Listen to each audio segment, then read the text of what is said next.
is futile. Red alert. Red alert. Wired 103.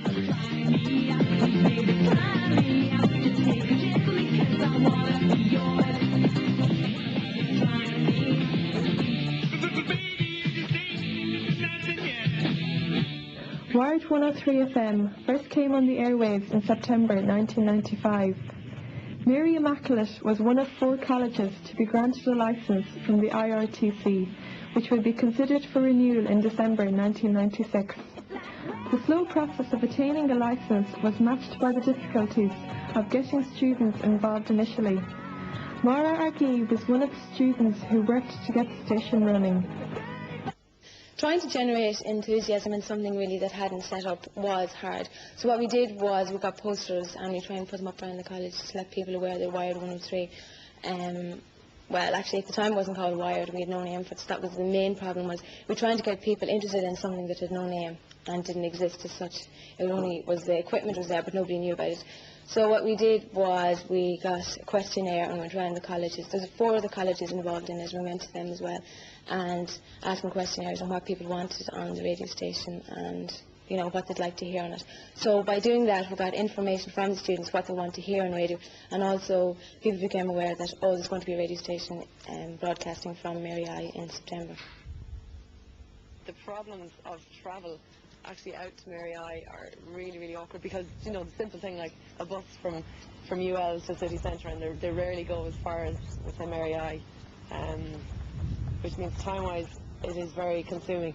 As opposed to if you're in Mary I, you can just go up to the studio, say, is it free now? No, come back in 10 minutes. Whereas out in UL or the RTC, you have to ring, you have to be more organised, which I suppose is a good skill to have anyway. But it just means that if you're pushed for time, you're going to say, well, couldn't be bothered.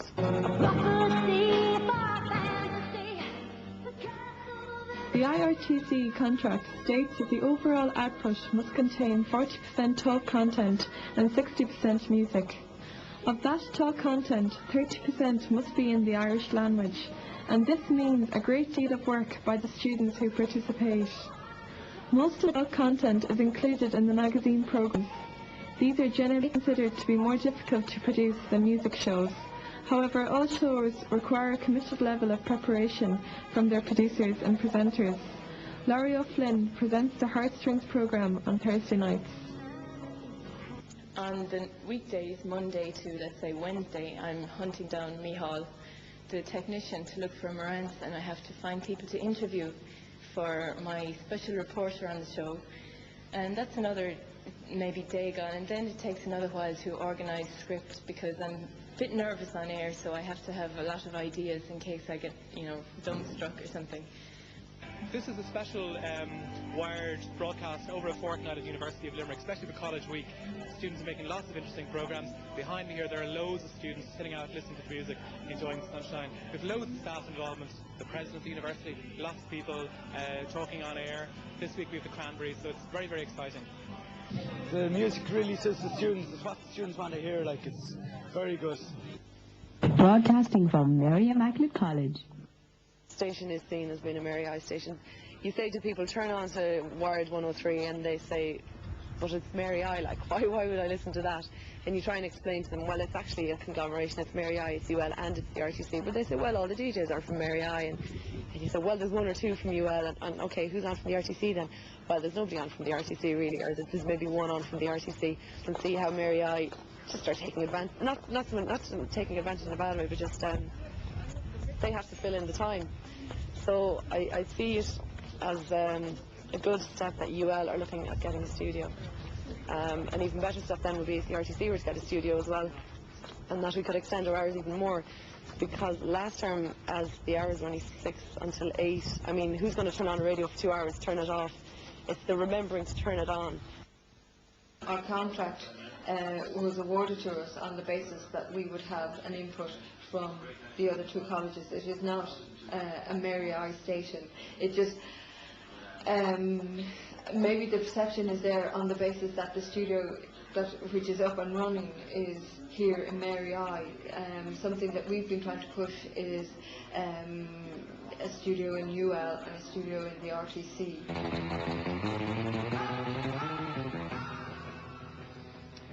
After several months of broadcasting, it has become clear that everything is not going according to the original plan. One of the pre-major problems is complying with the Irish language requirement. Filling the 30% is proving much more difficult than anticipated. It has been suggested that the entire talk-music ratio needs to be re-examined. Because, as you know, not as much preparation work is needed when you're doing a music programme. That's not to put down music programmes, but I mean magazine programmes, you need a colossal amount of work. So that's why I think the contract is strangling us, and I think it needs to be looked at. Of course, then there's also the issue of our licence coming up for, is it renewal or validation? I'm not sure which.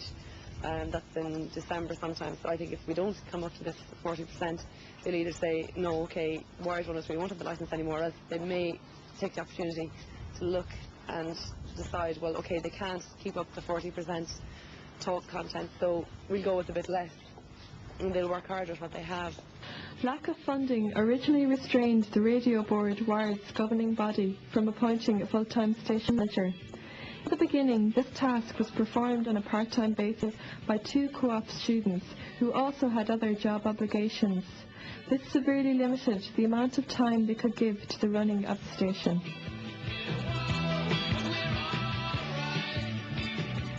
It was an awful lot of trouble because it was run by students, and the students have studied and they have pressures, exam pressures, and under the contract in the RTC, I mean, Monday to Thursday had to be 2 hours each night, and that had to go out on air. And the volunteer aspect, where that people lost interest because of pressure, and the stuff that was going on air really was absolutely crap. But now that the manager is in, it's improved an awful lot.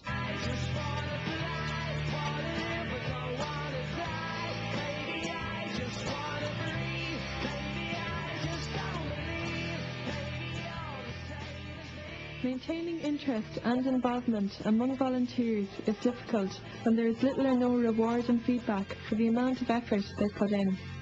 This is especially true for students of UL and the RTC who have to travel to Mary I if they wish to broadcast. I realise that to a certain extent there is a difficulty with students from those colleges travelling to here, Mary I, to the studio in Mary I. But I mean, if they're interested enough, I don't think it should be the travel shouldn't be prohibitive to them.